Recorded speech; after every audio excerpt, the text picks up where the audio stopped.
पढ़ने वाले हैं नंबर सिस्टम का जो चैप्टर है क्लास 10th का रियल नंबर, उसमें एक्सरसाइज 1.3 में जितने भी क्वेश्चन हैं उन सभी को हम लोग अच्छे से सॉल्व करने वाले हैं। देखिए रियल नंबर का एक्सरसाइज 1.3, इसमें टोटल 3 क्वेश्चन है और तीसरे नंबर क्वेश्चन में 3 क्वेश्चन है, तो इन सभी को सॉल्व करेंगे। सबसे पहला क्वेश्चन है कि प्रूव कीजिए √5 एक इरेशनल नंबर है। तो आपको रेशनल नंबर और इरेशनल नंबर के बारे में तो थोड़ा बहुत जानकारी होगा कि रेशनल नंबर उसे बोलते हैं जिसे P/Q के रूप में या A/B के रूप में लिख सकते हो। P/Q जहाँ पर Q 0 के बराबर नहीं होता है, या तो A/B बोल सकते हो जहाँ पर B 0 के बराबर नहीं होगा, इसको आप क्या बोल देते हो, रेशनल नंबर बोल देते हो, है ना।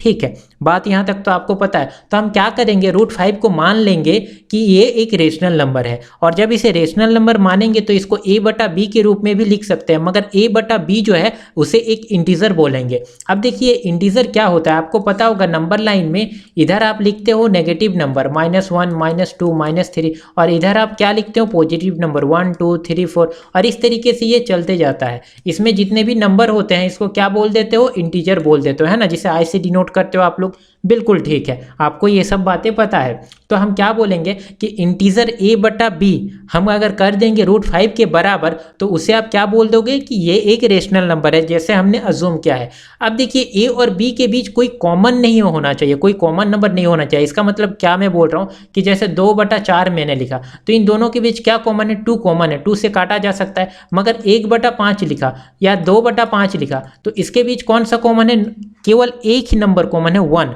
ठीक है, और बाकी इसमें 2 नंबर कॉमन हो सकता है, एक के साथ 2 भी कॉमन हो सकता है। तो इस तरह का कोई कॉमन नहीं होना चाहिए। अगर कॉमन आएगा तो हम उसे नहीं बोलेंगे को प्राइम है। अब को प्राइम क्या होता है इसे भी हम लोग समझते हैं अभी, डोंट वरी। ठीक है, तो अभी के लिए आप इतना जानिए कि दोनों में क्या है, कॉमन नहीं होना चाहिए। तो √5 A/B बोल दिया आपने। ठीक है, A and B have A common factor other than 1, मतलब अदर देन 1, एक के अलावा अगर कोई कॉमन फैक्टर आ जाता है तो हम इसे क्या बोल देंगे कि रेशनल नंबर नहीं है। अभी हम इसी के बेसिस पर प्रूव करने वाले हैं कि इन दोनों के बीच कुछ कॉमन आ रहा है क्या।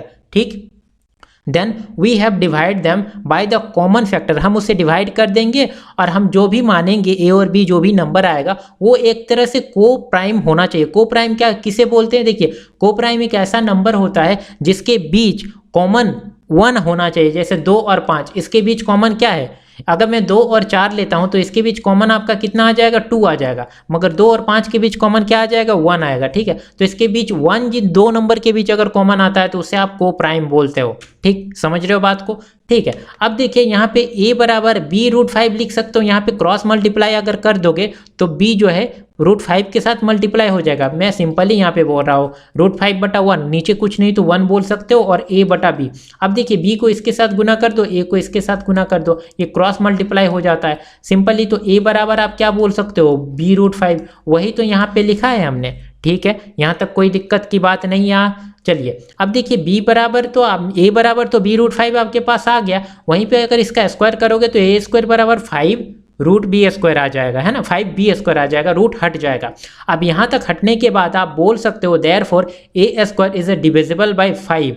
देखो A² जो है यहाँ पे देखो A² का 5 का मल्टीपल B² आया, इसका मतलब A² का जो भी वैल्यू आएगा एग्जैक्ट में B का मान लेने के बाद, मान लेते हैं B का वैल्यू 1 है। ठीक है, B बराबर 1 वैल्यू वहाँ पे आप रखते हो तो 1 का स्क्वायर कर दोगे, B का स्क्वायर है ना यहाँ पे, तो 1 का जैसे ही आप स्क्वायर करते हो तो आपके पास क्या आ जाएगा, 5 आ जाएगा। ये जो 5 है ये 5 से तो डिवाइड हो जाएगा, बिल्कुल हो जाएगा। तो यहाँ पे आपको बोला जा रहा है कि 5 जो है वो डिविजिबल है। ठीक, सिंपली ये डिविजिबल है, यहाँ तक आपको बात पता चल गई। लेट A बराबर 5 का, अब A बराबर 5 की हम लोग मानेंगे जहाँ K एक तरह का इंटीजर है। ठीक, अब A की जगह हम लोग ये वैल्यू रख देंगे, A की जगह 5K रख देंगे। सिंपली ये मैंने बोला था B की जगह आप 2 भी रखोगे ना तो ये 5 का मल्टीपल ही आएगा ना, इसका स्क्वायर कर दोगे। यहाँ पे देखो इस जगह पे मैं बात कर रहा हूँ A² के जगह पे। ठीक है, तो B की जगह मैंने 2 रखा तो 2 का स्क्वायर कितना, 4 होगा, और यहाँ पे 5 से गुना करोगे तो 20 आ जाएगा। तो क्या ये 20 5 से डिविजिबल है, बिल्कुल 20 5 से डिविजिबल है। इसका मतलब ये 5 का डिविजिबल है, यही चीज तो मैंने यहाँ पे लिखा है। अब जब 5 से डिविजिबल है तो इस यहाँ पे जो भी प्रोडक्ट आ रहा है 5 के साथ तो उसको मैंने K मान लिया। ठीक है, 5 को K मान लिया, K कोई भी नंबर होगा, B का वैल्यू तो हमें एग्जैक्ट नहीं पता है ना, इस वजह से हमने K एक इंटीजर मान लिया। कहाँ पे, यहाँ पे देखो 5K यहाँ पे मान लिया, A बराबर 5K। अब इस A की जगह पे हम लोग इस 5K को पुट कर देंगे, यहाँ पे जो A² है वहाँ पे पुट कर देंगे तो 5K² हो जाएगा, और यहाँ पे 5B² जो यहाँ पे था सेम टू सेम वही चीज़ यहाँ पे आ गया है ना, सेम हमने लिखा है अभी तक। यहाँ तक तो आपको कोई दिक्कत नहीं होना चाहिए, समझ में आ रहा होगा। अब देखिए 5 के स्क्वायर अगर आप करोगे तो यहाँ पे देखो 5 का के यहाँ पे स्क्वायर है, इसका मतलब ये होता है कि 5 के इंटू 5 के होता है ना। तो 5 25 हो जाएगा और यहाँ पे क्या हो जाएगा, के का स्क्वायर हो जाएगा। इक्वल इधर क्या है 5b स्क्वायर, तो यहाँ पे 5b स्क्वायर जो है, तो यहाँ पे 5 इंटू 5 जो आपने किया था, तो यहाँ पे 1 5 एक के साथ काट सकते हो, तो 5k स्क्वायर बराबर b स्क्वायर आ जाएगा आपके पास यहाँ पे सिंपली। वही चीज यहाँ पे आपको देखने को मिलेगा कि लिख सकते हो b square is equal to 5k square, ठीक है। एगो 5 कट जाएगा, यहाँ पे k स्क्वायर 5 आ जाएगा।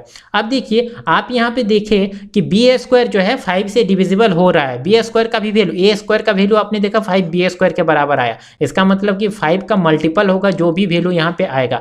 b स्क्वायर का भी आपका यहाँ पे देखो 5k स्क्वायर के यहाँ पे मल्टीपल में आ रहा है, इसका मतलब b जो है उसमें भी 5 का प्रोडक्ट है।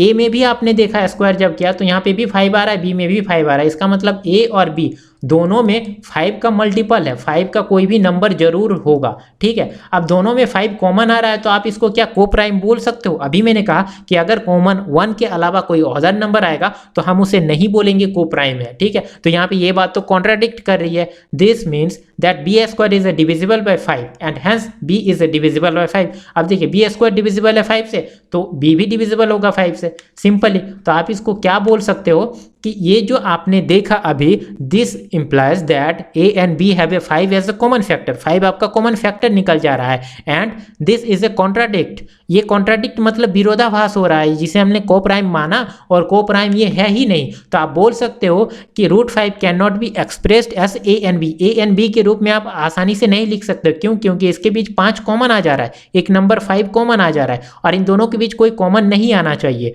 कॉमन अगर आ जाता है तो हम उसे रेशनल नंबर नहीं बोलेंगे ना, सिंपल ही हो जाएगा। तो आप जब रेशनल नंबर नहीं बोलेंगे तो आपको पता है जिसे आप रेशनल नंबर नहीं बोलोगे उसे आप इरेशनल नंबर बोल दोगे, तो ये क्या हो जाएगा, एक तरह का it can be said to be irrational number और सिंपली ये सॉल्व हो गया। सेम आपको क्वेश्चन नंबर 2 को आपको सॉल्व करना है, ठीक है। इस क्वेश्चन को आपने सॉल्व किया आसानी से, अच्छे से समझ में आ गया होगा। इसी तरह आपको इस क्वेश्चन को सॉल्व करना है, किसको, क्वेश्चन नंबर 2 को। रूट सिंपल है, आपके पास 3 + 2 √5 इरेशनल नंबर है, प्रूव करना है। सेम हम क्या बोलेंगे, मान लेंगे कि let 3 + 2 √5 is a rational number. अब रेशनल नंबर है तो दो इंटीजर मानेंगे a एंड b, और b 0 के बराबर नहीं होना चाहिए और ये a/b के बराबर हो जाएगा। अब a/b के बराबर हो जाएगा तो सिंपली 2 √5 बराबर a/b -3 कर दो। इस 3 को इक्वल के उस पार ले जाओगे तो इसका साइन चेंज हो जाता है ना, कोई भी नंबर को इक्वल के उस पार ले जाते हो इधर से तो उसका साइन क्या होता है, चेंज हो जाता है, माइनस का प्लस होता है, प्लस का माइनस हो जाता है, ठीक। ये सब बातें तो आप जानते हो। √5 बराबर यहाँ पे 2 डिवाइड हो जाएगा तो 1/2 a/b -√3 हो जाएगा। सिंपल, यहाँ तक कोई दिक्कत नहीं है, सिंपल कैलकुलेशन जैसा हो रहा है यहाँ पे। अब आपने अभी प्रूव किया था कि √5 क्या है, एक इरेशनल नंबर है, तो उसी बेसिस पर आप इसको बोल सकते हो since a and b are integer 1/2 a and b -3 will also be rational and therefore √5 is a rational। अब सिंपली आप इसको जब रेशनल बोलते हो तो ये कॉन्ट्राडिक्ट हो जाएगा। अब कॉन्ट्राडिक्ट हो जाएगा तो ये फैक्ट है कि √5 जो है एक इरेशनल नंबर है, ये तो फैक्ट आपने अभी प्रूव किया था और ये आपको फैक्ट पता भी है, ठीक है। तो आप बोल सकते हो कि अजम्पशन से 3 + 2 √5 रेशनल नंबर है, ये एक फॉल्स है। अब रेशनल नंबर फॉल्स हो गया मतलब रेशनल नंबर आपने माना और वो गलत है, तो वो क्या हो जाएगा, इरेशनल नंबर हो जाएगा। तो आप सिंपली बोल सकते हो कि ये क्या है, एक इरेशनल नंबर है, ठीक। समझ में आ गई बात, बिल्कुल ठीक है। आई होप आपको अच्छे से समझ में आ रहा होगा। अब देखिए क्वेश्चन नंबर 3 देखिए, इसमें आपको कितने क्वेश्चन दिए गए हैं, 3 क्वेश्चन दिए गए हैं। अब तीनों क्वेश्चन को मैं सॉल्व करके आपको बताता हूं। सबसे पहला है 1/√2। अब हम इसको भी लेट कर लेंगे, मान लेंगे कि 1/√2 एक रेशनल नंबर है। तो रेशनल नंबर जैसे ही मानोगे तो दो इंटीजर होना चाहिए, p/q या a/b। तो हम यहाँ अभी तक a और b ही मान कर चल रहे हैं, आप p/q भी मान सकते हो। तो ये इक्वल कर देंगे a/b का, क्योंकि ये रेशनल नंबर है। तो √2 के बराबर क्या हो जाएगा, b/a। आप जैसे ही क्रॉस मल्टीप्लाई करोगे या इसको उलट दोगे, √2 को ऊपर करोगे तो 1 ऑटोमेटिक नीचे आ जाएगा और ये a जो है नीचे आ जाएगा, b जो है ऊपर आ जाएगा। इसको पलट दोगे तो √2 ऊपर, √2 बराबर b/a आ जाएगा। तो b बराबर क्या हो जाएगा, b by a is rational as a and b are integer, a and b integer है और इसको आपने रेशनल माना है, ठीक है। a बटा b अगर आपका रेशनल है तो b बटा a भी तो आपका रेशनल होगा, यहाँ तक कोई दिक्कत नहीं है। Therefore √2 is rational which contradict to the fact that √2 is irrational. ये एक फैक्ट है कि √2 इरेशनल है, ठीक है, तो ये कॉन्ट्राडिक्ट कर रही है बात, सिंपल। तो आप बोल सकते हो हमारे अजम्पशन से, our assumption that false and 1/√2 is a irrational, ठीक है। तो सिंपली इसको स्टेप बाय स्टेप इसको 4 या 5 पॉइंट में आसानी से याद रख सकते हो, है ना। कुछ क्वेश्चन ऐसे होते हैं जिसे आपको ध्यान में रखना होता है, कुछ क्वेश्चन ऐसे होते हैं जो सिंपल कैलकुलेशन से निकल जाते हैं, तो ये सब आधा कैलकुलेशन और आधा आपको समझना होगा। अब देखिए 7√5 को सेम आपको रेशनल नंबर मान लेना है और इसको a एंड b दो इंटीजर बनाना है और इसको a एंड b के a बटा b के बराबर कर देना है। √5 को आपको फैक्ट है पता है कि वो इरेशनल नंबर है, तो 1/7 a बटा b आ जाएगा। सिंपल इसका कैलकुलेशन जैसे ही करोगे तो 7 जो है नीचे आ जाएगा, डिवाइड हो जाएगा, है ना। तो √5 बराबर यहाँ पे क्या कर सकते हो, a बटा b और यहाँ पे इसका 1/7 आ जाएगा जैसे ही डिवाइड करोगे। तो यही चीज़ तो मैंने यहाँ पे लिखा है, ठीक है, समझ में आ रही है बात, बिल्कुल ठीक। अब a/7b is rational as a and b are integer, a and b जो है एक इंटीजर है आपने माना है और ये एक रेशनल नंबर है जो हमने ऊपर माना है, ठीक है। अब a और b के बीच कोई कॉमन नहीं होना चाहिए और हमने अभी अभी पता किया कि √5 एक इरेशनल नंबर है, क्यों, क्योंकि इसके बीच 5 कॉमन आ रहा था, है ना, 5 एज ए फैक्टर कॉमन आ रहा था, को प्राइम नहीं हो रहा था, है ना, क्वेश्चन नंबर 1 में। तो आपको पता है देयरफॉर √5 शुड बी रेशनल, तो ये √5 रेशनल होना चाहिए, मगर हमें पता है कि नहीं है, ये कॉन्ट्राडिक्ट कर रही है, क्या, दिस कॉन्ट्राडिक्ट द फैक्ट, ये फैक्ट है √5 एक इरेशनल नंबर है, ठीक। अब देखिए therefore our assumption that 7√5 is a rational is a false, rational आपने माना था, ये एक फॉल्स है, तो आप बोल सकते हो 7√5 ये एक इरेशनल नंबर है, ठीक है। तीसरा क्वेश्चन देखिए 6 + √2, इसको आप खुद से ट्राई करो स्टेप बाय स्टेप, मैंने सारा स्टेप यहाँ पर लिख दिया है, आप अपने से खुद से ट्राई करके आप कमेंट बॉक्स में बताओ कि आपको समझ में आया कि नहीं आया और आप कौन सा चैप्टर आपको कठिन लग रहा है या कौन सा चैप्टर आप पढ़ना चाहते हो, आप मुझे ज़रूर बताओ, ठीक है, कमेंट में ज़रूर कमेंट करके बताओ। मिलते हैं अगले वीडियो में, इसको आप नोट कर लो, अगर आपको कोई परेशानी होगी या किसी चैप्टर में कोई तकलीफ है तो आप बोल सकते हो, मैं उसका वीडियो जल्दी ही बनाने की कोशिश करूंगा। साथ में वीडियो को लाइक करके चैनल को सब्सक्राइब जरूर कर लीजिएगा, ठीक है। मिलते हैं अगले वीडियो में, तब तक के लिए बाय बाय, अपना ध्यान रखिएगा।